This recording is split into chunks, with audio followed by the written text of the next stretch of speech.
Well,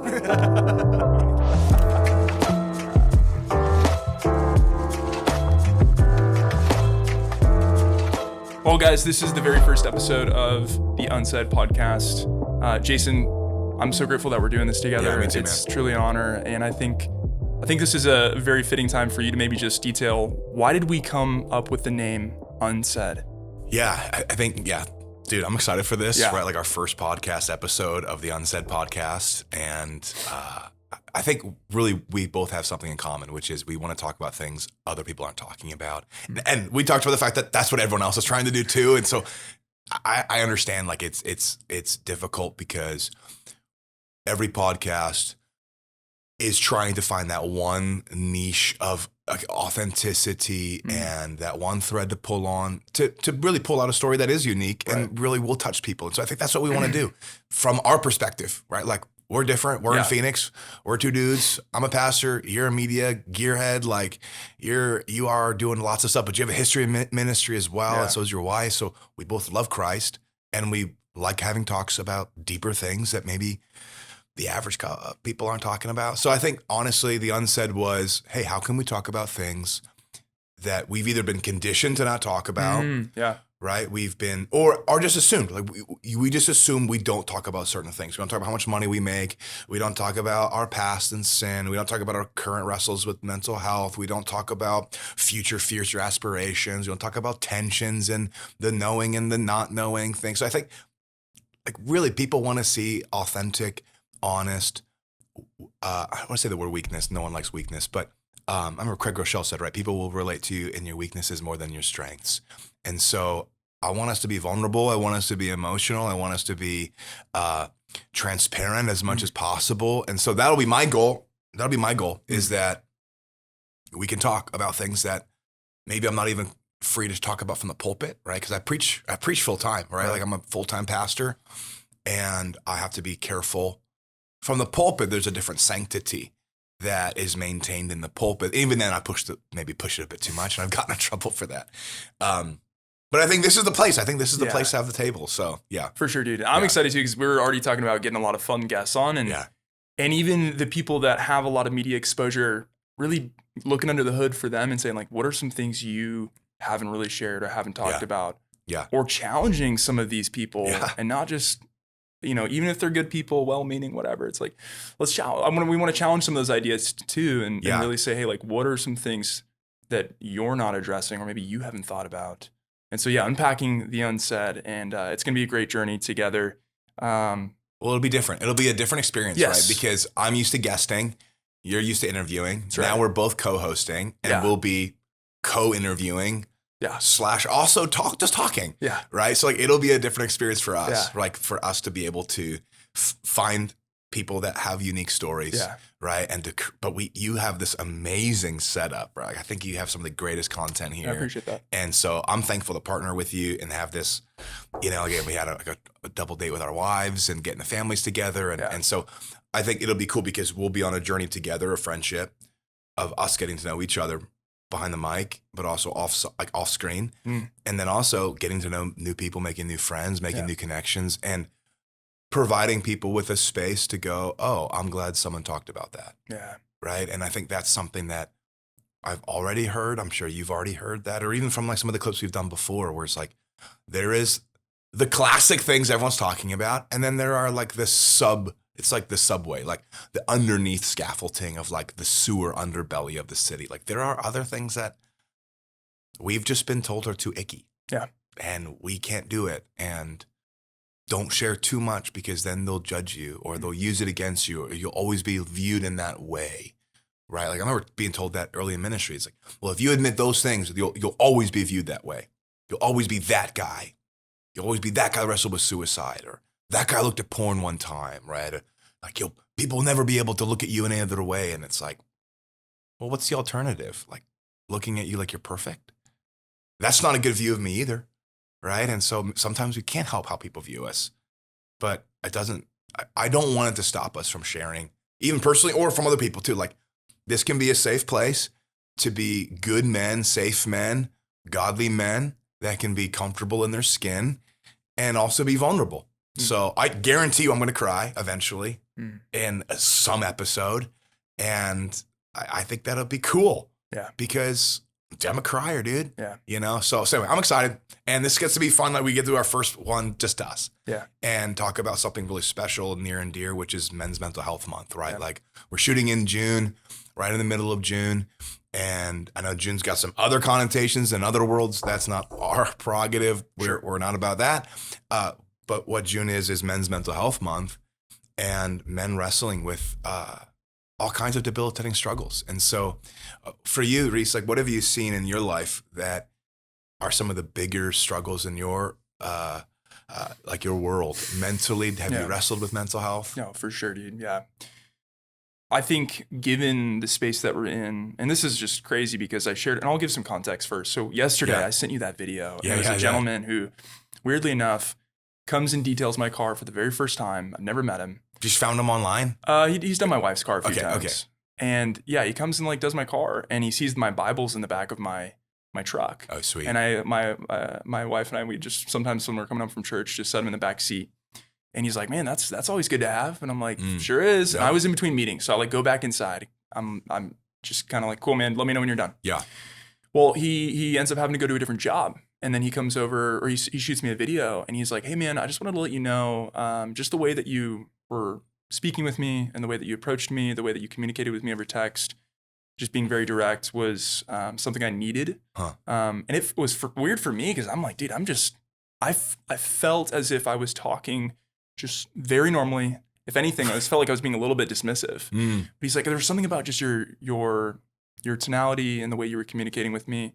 And just, I think for him though, what it was seeing the Bibles. And then he saw the logo on my truck. Yeah. And he goes, I checked you out on Instagram. I looked you up, saw some of your videos. And I just want to let you know, like I've been going through some heavy stuff, and I was thinking about taking my life this last weekend. And I was waiting for God to give me a sign. And so it was weird because I think he just wanted to see that somebody else. Is there anyone with dignity? Yeah. Is there anyone else out there that's like, that's trying to love the Lord and trying to seek him?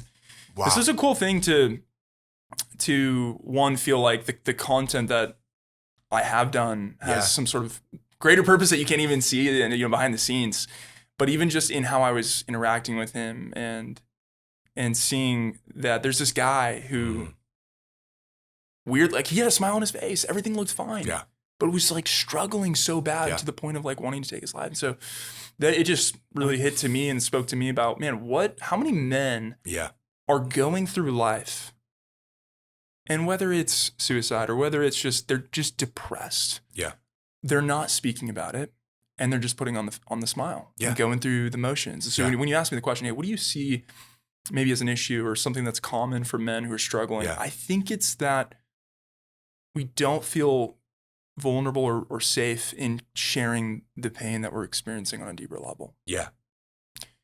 And as was evident yesterday by meeting this guy again, who, and he was an older gentleman. Of course, he's an older guy too. Yeah. And like he's a stranger, so I wouldn't expect him to be like, hey man, can we talk about God and all these things? But the fact that he maybe doesn't feel like he has people in his corner that he can share those things with is it's just sad. How many people do you think have never heard the words, I'm proud of you? Like, I know of many people that have never even heard the words, I'm proud of you. From a father figure, probably because they didn't have one. From a mother figure, maybe she was toxic and codependent or neglectful and terrible.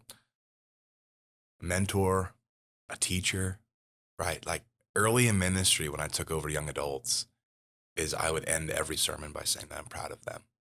And even though I know they're sleeping together, they're partying, they're doing drugs, they're hooking up, like they're not being good Christians because they're human. It's messy still, but they're in process and they keep showing up. And I'd always end with a couple taglines. I would say, because Thursdays, like Thirsty Thursdays, right? Like big party vibe and downtown Phoenix, right? Like Thirsty Thursdays, right? And like close bars down. And so I always tell these young people, like, you could be anywhere else on a Thursday, but you're at church. And I'm proud of you, and then I would say, I love you. And it's like, I don't know everybody there, but I really do love you. And I started saying that when I was their pastor at like 23, 24. Now I'm late 30s and I get to feel even more parental, right? Like I'm not more, I've moved from older brother to hopefully like cool uncle or dad, Yeah. right? Which is, I could be some of their dads at this point, like them being like early 20s. And so it really, a lot of people, especially even that older generation, they never had, they were conditioned that men, their value is based on their performance, right? Their intrinsic value is based on what you bring to the table. You provide, secure, establish, produce, lock it in, right? Well, why do you think that is? Some of it, I think some of it is feminism, which we could talk a little bit about, but I think some of the woke feminism in the early 60s, like the sexual revolution, I think some of the history of feminism, the attack of masculinity, the terms toxic masculinity in the last 20 years, I think men used to have a bit more leniency on their masculinity, but there was still, even then, the underlying assumption that you go off to war and you come home and you just sit there and you drink your beer, watch your show, and you go to bed, and you were never given the space to complain. Because I think intrinsically we've really picked up early that to vent, to complain, to admit any vulnerability is given weakness. It gives someone else an opportunity to use against you, right? Like everyone is almost in a sense like a threat, right? And if I let Reece know that I really struggle sometimes with some stuff, I, at the end of the day, don't know what you're going to do with that information. I don't know if you're going to view me differently. I don't know if you're going to, and then I don't want you to feel sorry for me. Yeah. But I want you to have compassion on me. Yeah. Right. Like I don't want pity. I want compassion. Right. So I think we've just picked it up along the way. And then through social and all these other things, right? Like these Andrew Tate guys out there, big macho, have a harem and right. And you need a Bugatti. Yeah. Like why, if you're not making six figures and you're not 6 foot tall and you're not doing all this stuff, high value earners and, entrepreneur, maybe first million by 20, and you're like, well, I'm obviously a loser. Like don't even know what that looks like. I'm just happy to still be here, right? So I think there's undercurrents where a lot of guys, and like a lot of guys that reach out to me on socials, man, they're all hurting. They're all hurting. And right now, what I'm trying to work on, I think I was telling you a little bit about, is like they need a space to connect. Like they're all around the world and they're all hurting the exact same thing. Does it still come to you as a surprise whenever somebody reaches out, either in person or virtually, and you look at just who they are and you're like, oh, you? Or is it almost just becoming commonplace? I think now there's less. I will say this: like nothing surprises me, but I'm still amazed, right? Like you're a veteran, you're a soldier, you're a firefighter, you're a police officer, you're a lawyer, you're a billionaire, you're a rapper, and they take the mask off, and then they take the mask off for 1 second. I need help. I'm not okay. I'm freaking out. I'm addicted. I'm fighting to live today. My wife just walked out on me. I don't have enough money to pay rent. I feel like a loser. And then, boom, no mask comes back on. And they either drop off because it was like for 1 second, the mask came down. And I was able to at least say, hey, I love you. I'm proud of you. That was brave. And not a patronizing, like, how brave of you. But really, like that took courage to share, even with a stranger. And that was the first step. And so I have guys like this, they'll confess their sin. And I think it's easier to confess to a stranger than to confess to a friend, right? I can't hurt them from around the world. But I am then able to give them a grid of, hey, here's what we're going to do. Let's find you a church. Let's get you a therapist. Let's keep talking. I'll pray with you, And so I think we're just seeing these guys are just getting really tired. Guys are getting really tired. And I think the world is waking up to the fact that it's an epidemic. Mental health for men is an epidemic. They either don't have time, right? Because they work 9 to 5. They're not going to go to a therapist. They don't want to be there after hours because they're finally done, or they don't have the resources, right? They don't have insurance, or I don't know. They don't know what's out there. So maybe financial obstacles. And then there's the stigma of therapy, right? Like it feels less masculine. It's like we don't even want to go to the dentist, right? Like I don't want to go to the urgent care when your arm gets amputated, right? Like guys are so stubborn. The last thing they want is therapy. So often what happens is by the time they get to therapy, it's already too late, right? Like it's like, hey doc, can you fix me? And it's like, no, your wife just left a year ago. Like, how about 4 years leading up to the breakup? That's when you needed the doctor, right? Now it's just, how do we settle in your new zone of, your body's falling apart, and like, I'll just help you live with it and maybe cope. Right. So I think a lot of times people find therapy way too late. Yeah. And they needed to be in there preventatively and proactively, like the gym versus the hospital. So anyway. Well, I know, and I think it's that's a very good point where you got people who live in these areas where like hurricanes are pretty common, and they'll set up sandbags around the perimeter of their house. Yes. And it seems kind of foolish. It's like when the flood comes. Yeah, right. You can't be bagging those when the floodwaters are rising, it's like bro. It's like Noah in the ark, dude. Yes. Yeah. 120 years to preventively build it, right? And I talk to couples about this all the time when I do counseling. Is just like the gym, right? Like you've got the two kinds of people in there. You have the people that are in there that the doctor said, you're going to have a heart attack, Reece, if you don't lose, 100 pounds. Or you're pre-diabetic and you are way overweight and you got to start walking on the treadmill. So they hit the gym out of necessity and command and shame, right? It's not shame. Enjoyment, not correct. Fulfillment. It's fear and shame, which never motivates long-term, motivates short-term, right? Shame and fear will do something for you, but it does, because it's externally imposed, not internally generated. It will only take you so far. So you can say, or even like your wife saying, I wish you looked sexier, go to the gym. Like it'll get the guy there, but that's shame and fear. It's not inspiring, self-generating. I want to be better and I know my wife will be pleased, right? So you have that type of person that I'm just here because my doctor said it and I got to lose 5 pounds, or I got to lower my cholesterol and hire a trainer for 10 minutes.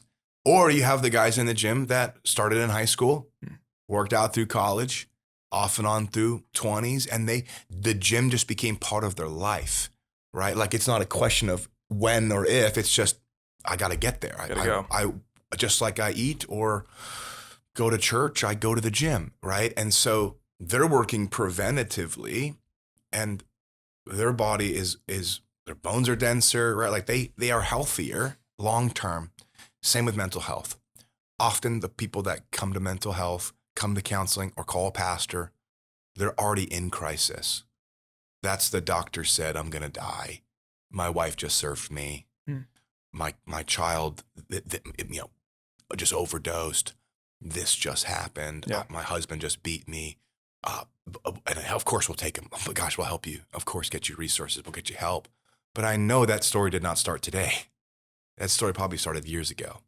And how special would it have been if you had allowed us to walk with you then? Maybe it wouldn't have ended the way it did now, right? And so I think for men, because they skipped we skipped the early work of being given skills and coping mechanisms and not being so afraid of mental health or having emotions or battling depression and it not feeling unmasculine to feel sad. I think we would see a big difference today. But what we're seeing today is a suicidal epidemic, right? A guy a minute is what they're saying. Every minute, a guy kills himself. Every minute. It's like 60 people by the time we're done our podcast. It doesn't even make sense. That number doesn't even feel real, right? 500,000 men in America a year. 70% are men, suicides. It's unbelievable. And people are starting to talk about it, but I don't know if we're doing anything about it. Yeah. We could talk about it, but holy cow, there is something fundamentally wrong with the way that we're making men then.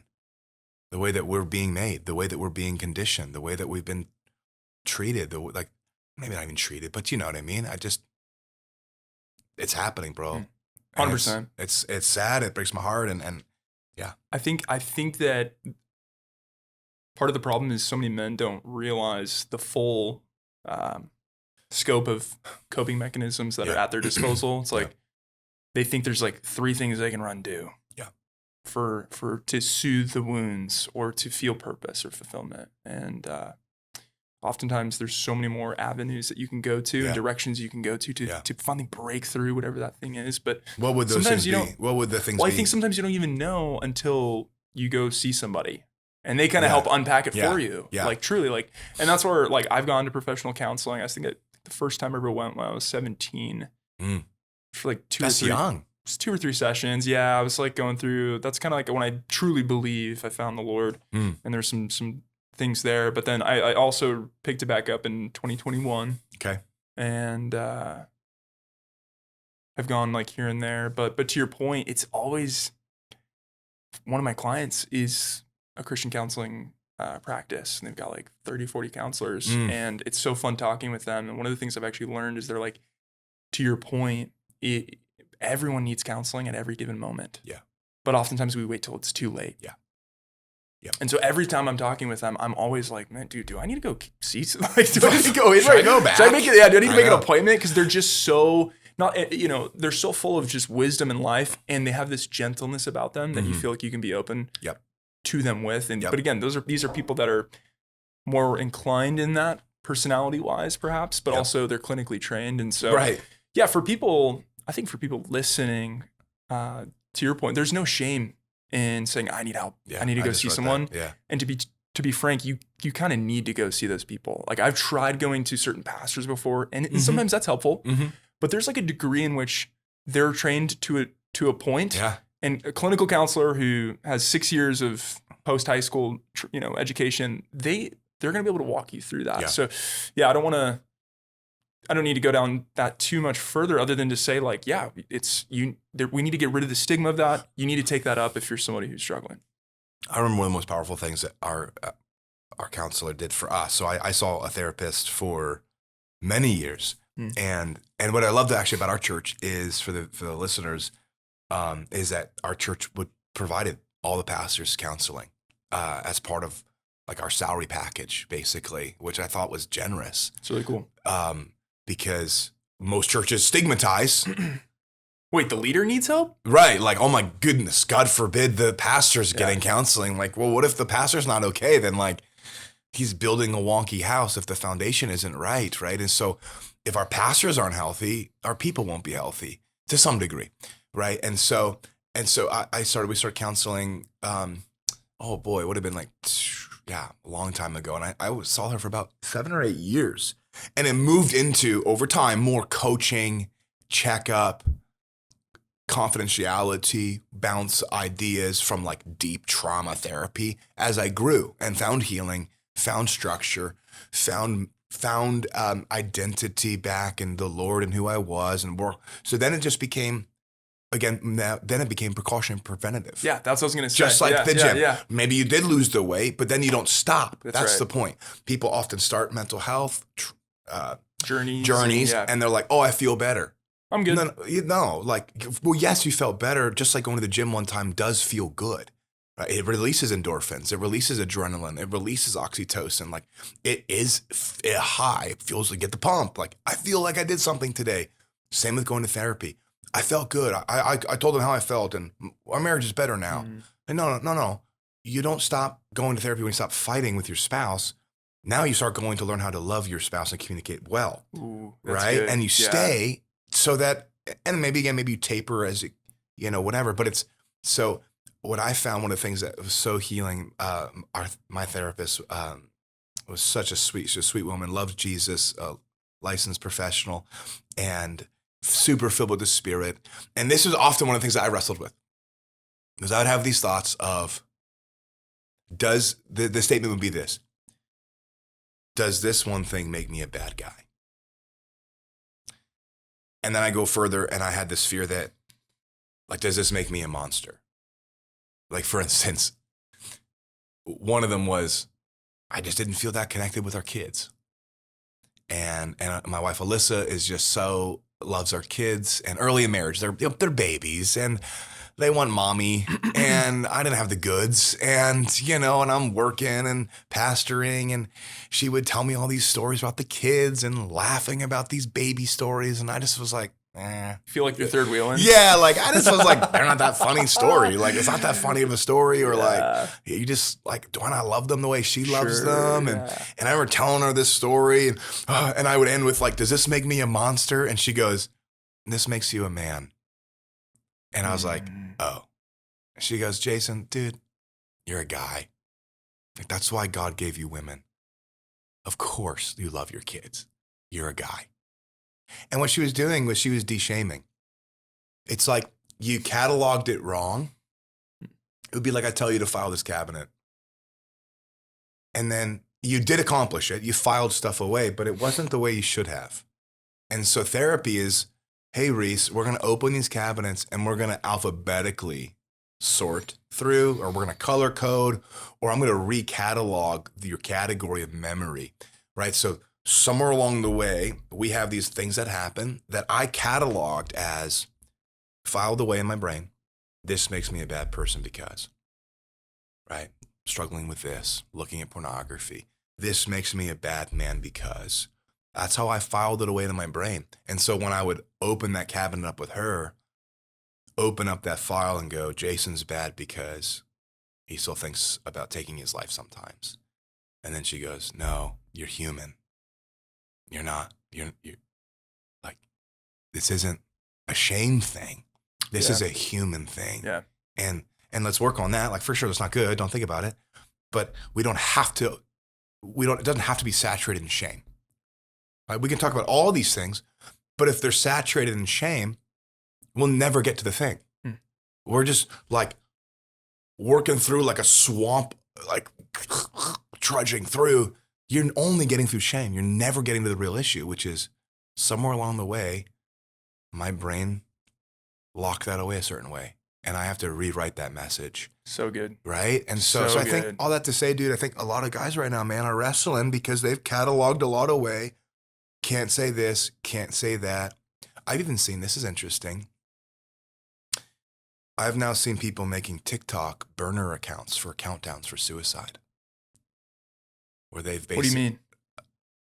It would be an anonymous account telling people that they're going to kill themselves and giving daily. And wanting someone to speak into their life and saying like, no, don't. Mm-hmm. They've come up on my feed, bro. Because if they did it on their personal page, the people that follow them, friends, family, got it. Yeah, check in. I thought it would be more, and also like a shame thing. Yeah. It's like, well, I don't want my family or my friends to see this. But you can be anonymous, make a burner account. So let me ask, what's that thing that we kind of have in our human nature? Why wouldn't we want to go to friends and family to kind of debrief, tell them what's going on? That's a good question, bud. I think because suicide and, or let's just say deep life struggle. Yeah. Mental health issues. Mental health. I'm not okay. You know, like you've probably seen that meme, right? Like if someone, I've seen two memes right now with the mental health. One meme was get your friend drunk and then ask them if they're okay. I don't think you're ready for that conversation, which I don't agree obviously with that, but I get the idea. Right. And then another one was, another meme that's been surfacing a lot is, you know, if someone gave me a hug and asked me if I was okay, I don't think I would be able to not cry or something like that, right? So these are the memes that are circulating right now on socials and For You pages and stuff like that. So I think right now, the reason people don't is one, I think you don't want to be a burden. Because the broken heart or even the suicidal mind does not want one more problem. And once other people get involved, honestly, a lot of people don't know how to handle those things. And so if you just shared with your spouse, let's just say I shared with my spouse, hey, I've been really wrestling with suicidal ideation. Their questions are going to be, what's wrong with me? What can I do to make this better? What's wrong with our marriage? You want to leave the kids? How selfish? Why would you ever do that? Let's get you help. Oh, we got to talk to someone. And all that does is overwhelm the brain, right? Like the brain is like, I shouldn't have said anything. Instead of opening up being something you foresee as soothing and helpful, it becomes it's just going to be one more problem. Yeah. Like I don't want to have to explain to someone else why the engine's running that way. Like you're not a mechanic. You don't know. So why even tell you? Yeah. Right? Like I'll just go take it to the dealership, or I'm going to tinker on it at night when no one's watching. Like sometimes just the explanation alone is exhausting. Right? Like when we're grieving, having to help someone else understand your grief to then give you comfort is exhausting, right? And because we're not really good at comfort. because many people haven't been through enough grief yet, right? And so the grieving person wants to sit there and share about losing a spouse, but you never have. So they're going to watch you flounder, either saying really dumb things or trying to find some random relatability of like, oh yeah, I lost a teacher once when I was in 4th grade. And then you're like, okay, that's not the same at all. Or they'll just, you can tell it's phony or artificial or forced versus genuine human connection, compassion from a place of, I don't have to explain. Yeah. You can just sit and I can grieve with you, right? Romans 15 or 12:15, right? Rejoice with those who rejoice, weep with those that weep, right? Like, it's really easy to rejoice with people that rejoice. Like, I love celebrating a good win, but weeping with those that weep takes compassion. And you only get compassion from suffering. Like, the more you suffer, the more you get compassion, right? So it's people feel that there's a challenge in approaching people. Yeah. Because of A, they think they're a burden. B, they don't think that it's going to be a relatable thing if they're grieving with something that somebody else hasn't. Third thing, they don't want you to worry. They don't want you to worry. But they do. And it's a weird brain melt. They don't want the added pressure of, now I know Reece is worried about me. Right? So now they're second guessing things I say, doing patronizing check-ins. You don't want to pressure anyone. You don't want to be a burden. You don't want people to worry. You don't want people to wonder. You don't want people to question you. You are really, it's like this lifeline moment when if someone is being honest and they are saying, hey, I'm really struggling, it actually must be really bad because they have circumvented all those reasons not to. They're no longer afraid of being a burden. They do need someone to worry. They need someone to either intervene, help, pray, call. They might need someone to make a harder decision than the other person. And so when you are coming to a place where you say, hey, like, I'm not okay, like and the other person isn't coming from a judging place, they come with compassion and, hey, I love you. What's going on, man? Help me understand where you're coming from and what can I help? How can I serve? Whatever it is. So, but I think that's a big one. My, if I can share a story, and I've talked about this publicly, but right. So I was a big self-harmer. Right. And so, when I was about 12, 13, I got broken up with by this, like, a secret girlfriend. I wasn't allowed to date. My parents were really strict and, not allowed to date till 16. Yeah, I was same with us. Yeah, it was hardcore, right? So I had like this secret girlfriend, and we'd hold hands and be kids. But then she broke up with me at a rollerblading rink, at a church event. Told me she was done with guys.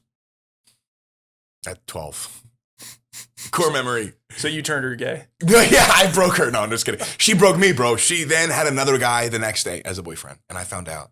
It was like pre-social media. So like I somehow got a phone call. Oh, she's dating this other guy. And I was like, so I went nuts, bro. And she was like my first love. And I've always been a passionate person. Like it's obvious I'm a passionate person. I'm excitable. Everything excites me. I'm hyper. And so at that young age, I had no nervous system regulation. I was undiagnosed ADHD.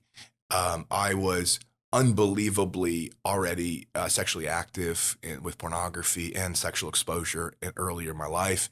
That's maybe for another podcast. And so I had heard about cutting, and it was very new then, right? So this would have been 2002, man, like a long time ago. No one was doing it. There weren't support groups. Bro, 2002, you were 12? Yeah, I'm 190. I'm 1990, bro. Dude, 2002, I was 2. Dude, yeah, so crazy. That's crazy. So I was cutting and you were getting breastfed, bro. Breastfeeding, dude. You're breastfeeding. I'm cutting myself. It makes me wonder, like when I'm like, 35 or 36, where it's like I'm gonna be almost 50. Dude, so bro, that's wild. So wait, how old are you? I'm 26. 26, yeah. So I'm 36. Or 37, 36. So yeah, so that's so funny, buddy. So so I started cutting at 12. Tried it and experimented, And it just hooked into me, man. Like it sunk and hooked into me.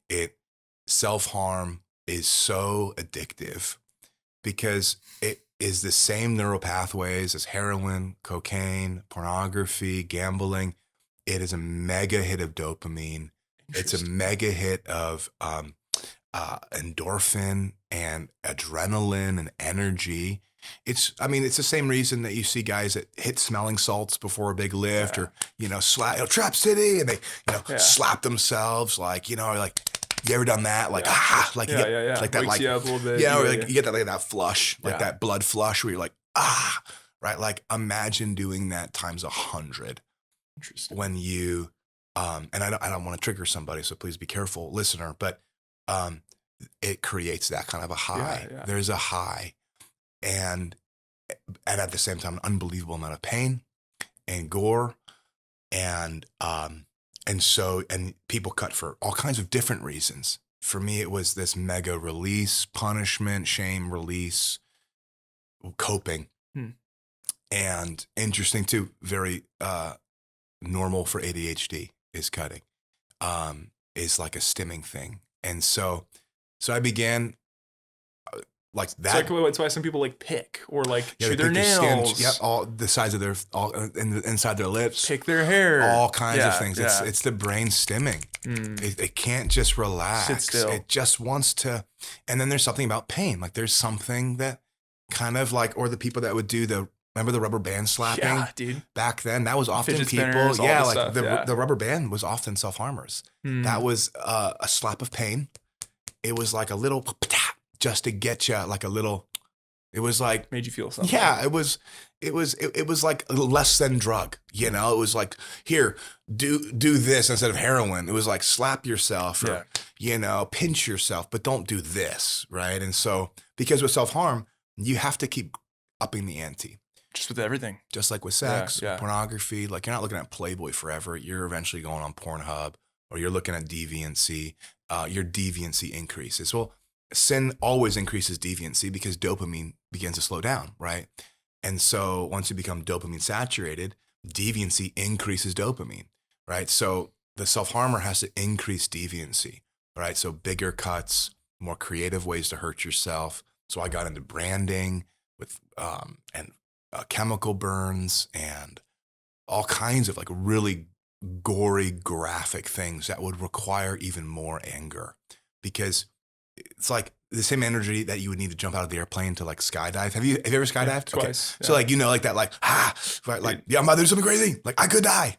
Like I'm probably gonna be good, but like that, like, this is crazy. You have to amp yourself up, right? So with self-harm, you have to amp yourself up with enough really spiritually dark energy, right? And we could even get into this. I want to get into the spiritual side of suicide later, but so we'll circle back. But anyway, long story short, when I was caught, so I was addicted for years, but like a lot of like a mega addiction in my life, and formative in my brain cognition too, of punishment and shame and this hiddenness about my life, that no one knew this about me, but they knew me as hyper happy Jason.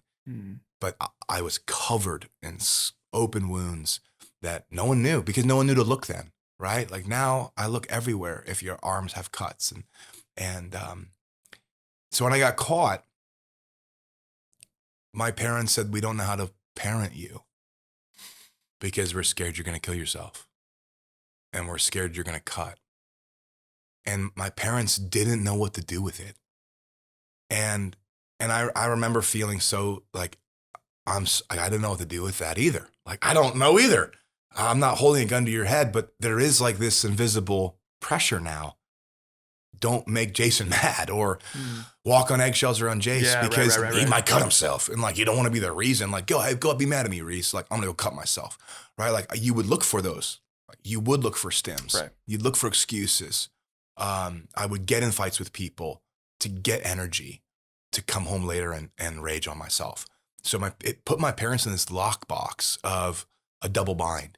And so for this, all that to say, sorry, super long story, all of that to say, the person struggling with suicide doesn't want to place that pressure on you of now you're scared. that I could do it. So you don't know how to be my friend, but I need you to be my friend, but I don't want you to be weird about it. It's kind of a self-selecting sample too. Like the people who are willing to forego all of the pain and the hurt that then leads to something that's very chaotic. Yeah. You know, like they push everything down for a long time until it's this big volcano and then it erupts. Like those people are also maybe the people who are people pleasers and who don't want to ruffle feathers and rock the boat. And because if I do, then all these things are going to happen that I don't want to deal with. So it's almost, again, there's a self-selecting sample there of people who do sometimes struggle with that are the same people who don't want to be a burden or who don't want to cause issues. Yeah. And who are maybe used to and can perhaps even conditioned to just sweep things under the rug. Mm-hmm. Mm-hmm. Yeah, dude, you're so right, bud. It's tough because, excuse me, there's a level, right? Like there is the typical depressive, right? You have the wallflower, back row, loner, isolatory. I don't know if that's a word, but it sounds cool. That person that isolates, self-isolates, the loner, the introvert. And then you have, and that's one version, right? Like that's one level of, like this is, that person. Oh, okay. I don't want to say makes sense, but okay. Wow, should have made the friends with that person. But then you have the harder version, which is the outgoing, happy, successful, decorated, picture perfect family, life. And that person can't speak up because they don't want, like you said, they don't want people to worry. They don't want to disappoint. They have to maintain the image. Yeah. And so they end up becoming, the reason they stay is for others and to maintain the image. Ego. Uh-huh. I think that's where I probably fall a little bit sometimes. Yeah. You're like, I just don't want to be that guy. Yeah. But like, we all could be that guy, you know, or like I want to, if I have to admit to myself that I'm wrong or that something's not good or that I'm struggling. Yeah. It means that like this little thing that I've built for myself isn't as strong and stable as I thought. Yeah. So what was a time in your life? Like what was your lowest? Like getting unsaid. Yeah. Like what, like leaning into Reece, like what was one of the lowest moments in your life where you were really questioning if you could stay or not? And then what kept you? Yeah, well, it was 2021 when I had some interesting things going on. I think there was a mix of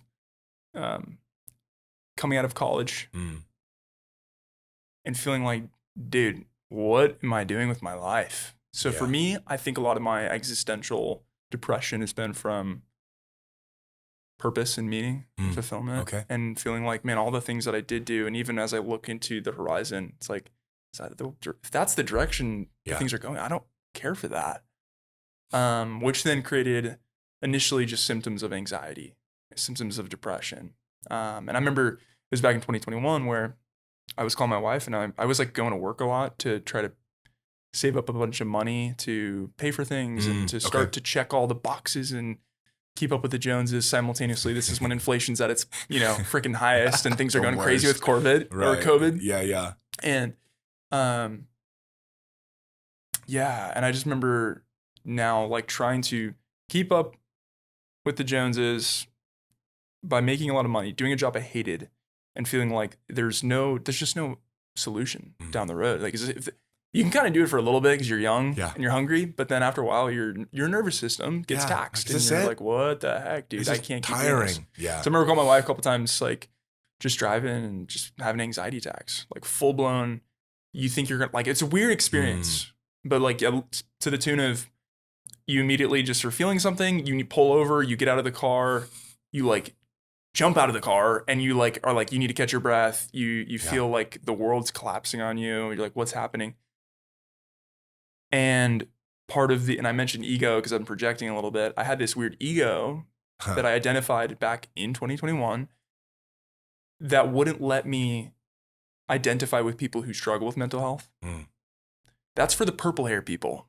Right. That's not for the dudes with, that are 6'2", 200 and have facial hair and cool cars, love God, cool and trucks, all this stuff. Yeah. Like that's not for those guys. That's so interesting. Yeah. For people with tattoos and who wear too much jewelry and have purple hair and go to some liberal university. Right. And so for me, I found healing out of that season through many pathways. But one was dropping the ego and saying, it's actually okay that you're broke, that you don't have a plan, that you don't know what career you're going to go down, that, you know, you don't know how things are going to go relationally with the timing of when you're supposed to get married versus now things are getting pushed back, whatever. And literally just allowing them to sit on the couch with me. That was kind of the language a counselor used. He said, allow the things that are allow the things that discomfort you to sit on the couch with you, was how he put it.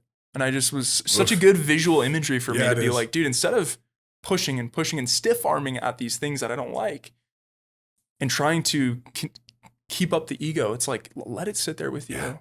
And I just became comfortable with that. And then from that, once the anxiety was able to calm and I was able to have some acceptance of where I was at, I was able to more clearly take one step forward, one step forward. And then, you know, I like to say a lot too, like, you know, God doesn't give us a flashlight. He gives us a lantern. So you can only see 2 feet out in front of you with a lantern. We want the flashlight to be able to see like way down the road. Bro. But it's like as you walk with a lantern though, you see where the path is taking you. But you have to take that step, a couple steps at a time. And then God course corrects, so you get a little off path. But I love that illustration because it's been so true in my life. That's so good, dude. And dude, again, we don't have enough time and nuance to really go into all the details and all the things there, but that was kind of my story. Let's do Joe Rogan long form 4 hours. We've got 2 more hours. Two more hours. I know we're all probably coming up on an hour.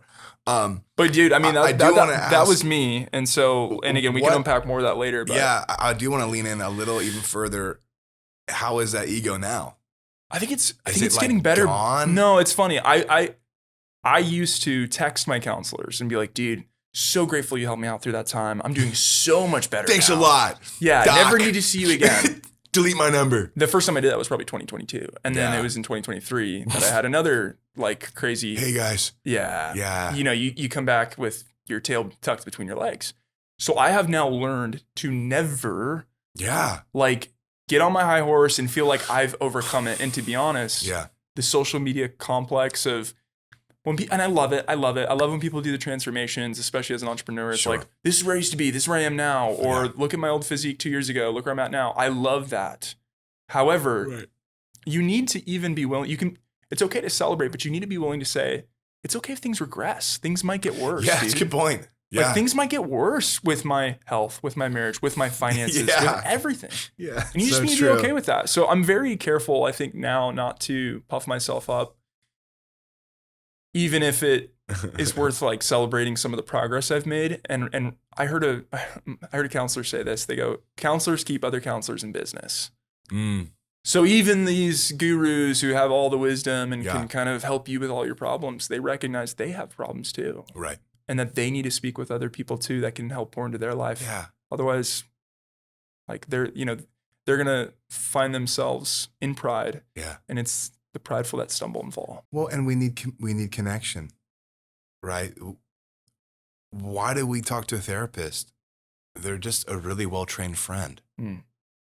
What do we not have? Really great, well-trained friends, right? We probably, if we had really great friends, wouldn't need a therapist. Because back in the day, we just talked to friends. There was less fear, right? Like, for me, I grew up in the woods in Pennsylvania, and you know, like we had acres and like creeks and cool stuff. But it's like, you can just vent about life and you're never worrying about who's posting what or what you're missing out on. It was just, maybe some generalized anxieties, but like life was simple back then, wasn't it? And we've lost so much connection. Okay, let's even think about this. This just came to me. This is crazy. Why do we do podcasts?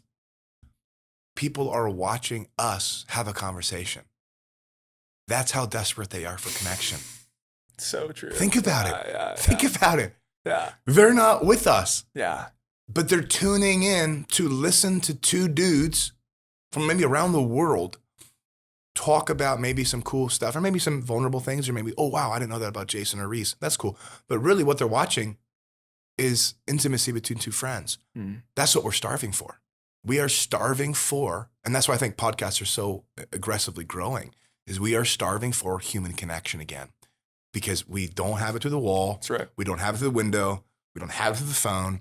We maybe have it at church if you're lucky. But I got a lot of people, even online, they can't find a good church in their area, so they're tuning in on ours, which is praise the Lord.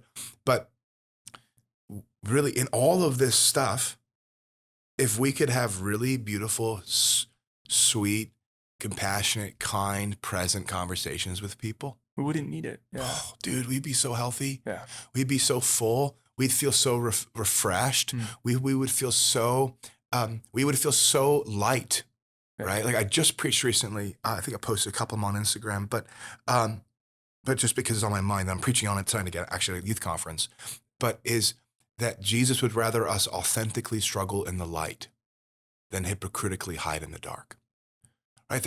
And I was preaching through 1 John chapter 1, right? To walk in the light as he is in the light, and then you will have fellowship with us and fellowship with the Father through his Son, Jesus Christ, right? And so the idea is it's this invitation into the light, this invitation into authentic living, not perfect living, not perfect, because he says, don't think you haven't sinned. He goes on to say, if anyone says that, hey, he's not sinned, the truth of the Father is not in him. And then it says, but if you have sinned, right, confess your sins, for he is faithful and just to forgive us, right? Goes on, verse 9, verse 10, he says again, if you say you have not sinned, don't. Then it says in chapter 2, I write these things to you, brothers, that you might not sin, but if you do, you have an advocate with the Father, Jesus Christ, right? The invitation isn't for perfection. The invitation is for authenticity. The invitation is for open, messy community. What if we actually all came to church or came to the table or came to the couch with those unsaid things? The things that you're like, I really wish Reece knew that I was really freaked out right now, but I don't want to tell him because he'll make fun of me. Or I wish I could tell Jason, Bridget and I are really struggling, but I don't want him to think I'm a loser. So I'll just put it up on silent prayers on Facebook, or like, hey, I'm really struggling today with how I feel in the mirror, but I'm a guy and I can't say that because that sounds like a sissy thing, or whatever. I'm not where I want to be financially, and I feel like a loser because I can't give my wife a new cool car, or, I'm one flat tire from being broke, but I can't tell this guy that because he's going to think I'm a loser, and I need to be a provider. So what if we walked in the light as he's in the light, and the perfect love casts out all fear, and you actually begin to live authentically? And I know authentic's so crunchy now. It's like overused. It's so overused. I hate even saying it. Yeah. Strike it from the record. But truly walking in the light, walking in a space where you are with those safe people to bring your real self to. And it's not perfect. It's very messy. I'm very ugly. I'm very dirty. I'm very icky. I'm very messy. But I'm trying more and more to walk in the light. Yeah. Even in my struggles. They're still there. And I either pretend like I don't have them before the Lord, and he's like, yeah, I'm omnipresent. I see what you have behind your back. I'm behind your back too, bro. Or B, I go, Lord, I know you see this. I'm trying. Please help me. My mercies are new every day. And today, though the righteous fall 7 times, I get back up. Today, I'm going to get back up.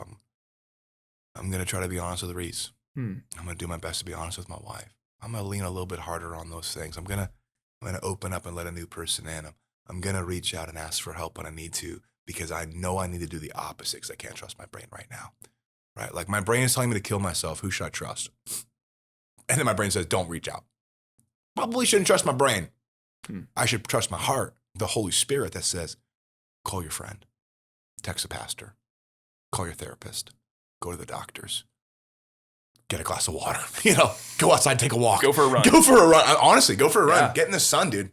God's, natural medicine. Like just get outside, just move. Yeah. Just move. Yeah. Right. So all that to say, I think it's such a great point. Like things could get worse.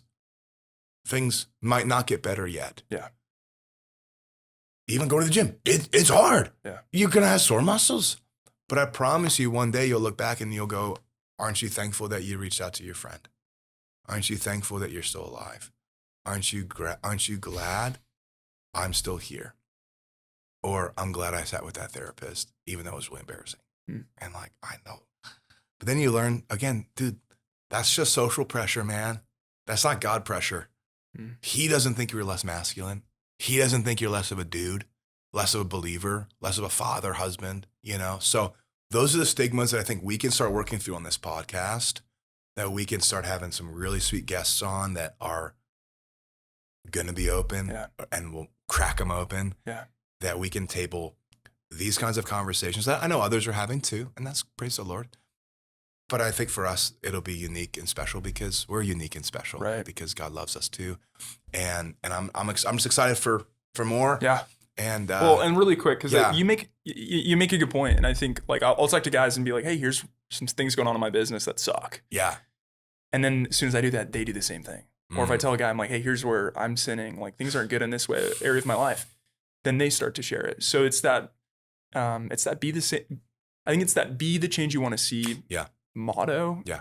You want other people to be vulnerable and be okay with you sharing your stuff. I think you just got to start by being the guy who does it. And then you'll naturally start to see the positive reciprocity from others who are like, dude, I'm going through stuff too. Yeah. Yeah. So, you're like, oh wait, you're struggling. Good. Thank God. Me too. You're like, oh, well, and I said this before too, like the reason I was very encouraged by our podcast and ultimately why I was like, dude, this actually could be a really good idea, was because of the level of transparency that you had. I mean, dude, literally like pastor at Calvary, everybody knows Calvary Church. Yeah. And you could be this guy who's like, I got to put on the robot mask and be super polished. Yeah. But for you, both on camera and off to just share like, dude, I'm a human too. Yeah. I have struggles. And again, things that we can talk more about later that are like, oh, this is taboo. That's what we need more of, dude. Yeah. Like the whole freaking tattoo thing is so cool to me, and hopefully we'll get some soon, right? Yeah, dude, like, we'll do it. Let's do 6 weeks. Let's do a podcast while we're being tattooed. Just like me. No, I'm not even kidding you. We could lay right here and we could be getting tattooed while we're doing it. I have 2 artists that'll do it for us. That would be so sick. Well, so the reason I say that is because again, it's relatable, dude. It's like nobody would think that. I know, it's wild. Nobody thinks that, and you said it on the last podcast. Like people get mad at you because you don't wear a 5-piece suit. Yeah. And guess what? I still can. I wore one. I did a wedding yesterday. I can wear a suit. When I bury you, I'll wear a suit, or I won't. Right? Like I wore a Steelers jersey one time for a guy I buried that he was a Steelers fan, so the whole funeral was Steelers, but which was so cool. But yeah, I think at the end of the day, no one's gonna really care when their life's falling into pieces what a pastor looks like. They're gonna care. Does he love me? Is he gonna pick up when I call? Does he preach sound theology? Does he love Christ? Not, is this guy perfect? And I think that's what we've created.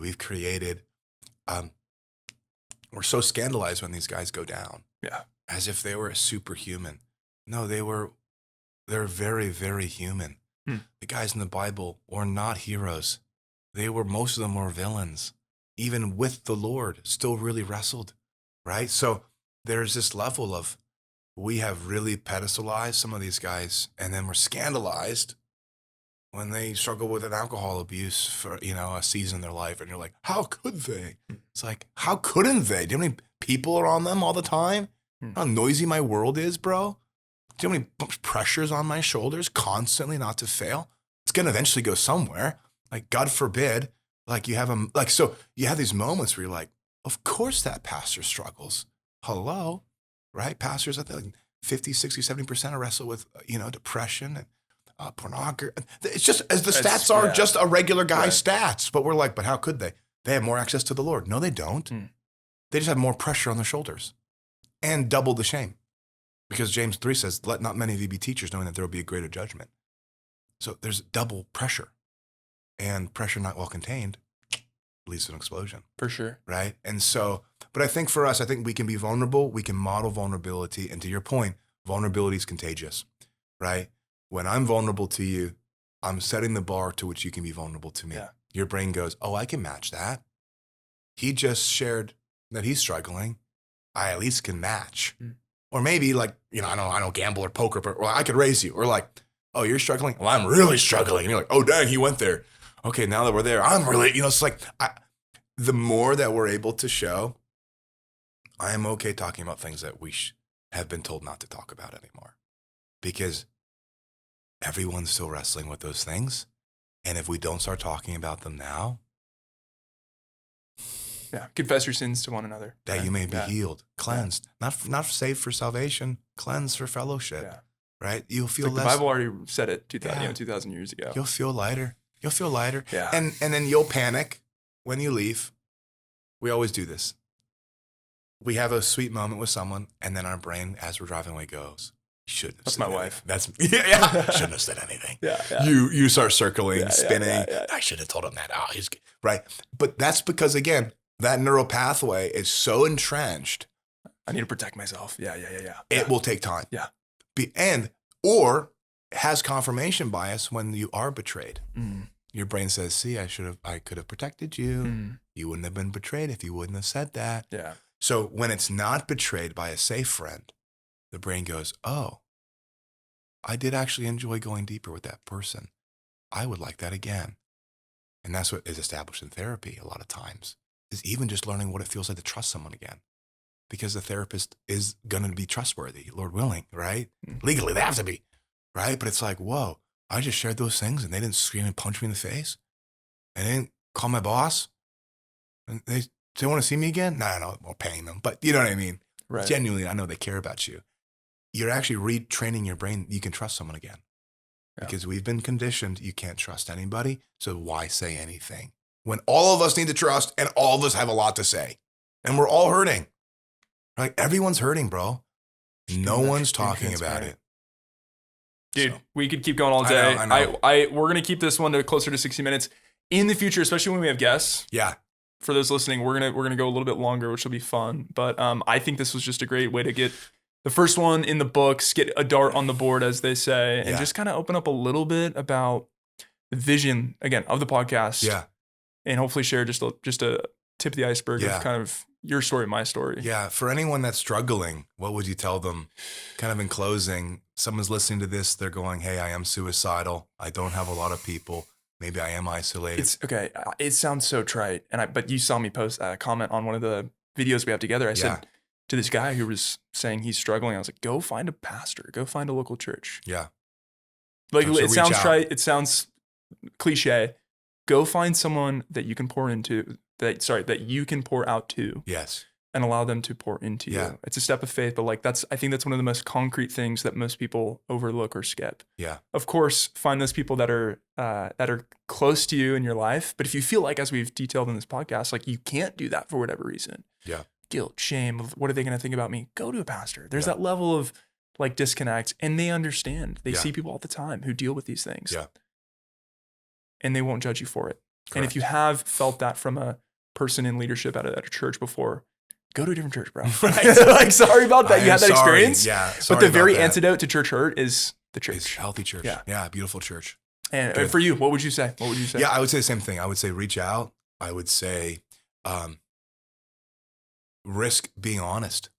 I think the risk of being honest is far less than the risk of being dishonest, because the risk of being dishonest is death.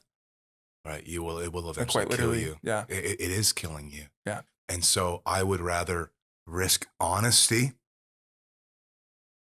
that you do need help with the right, like you said, the right people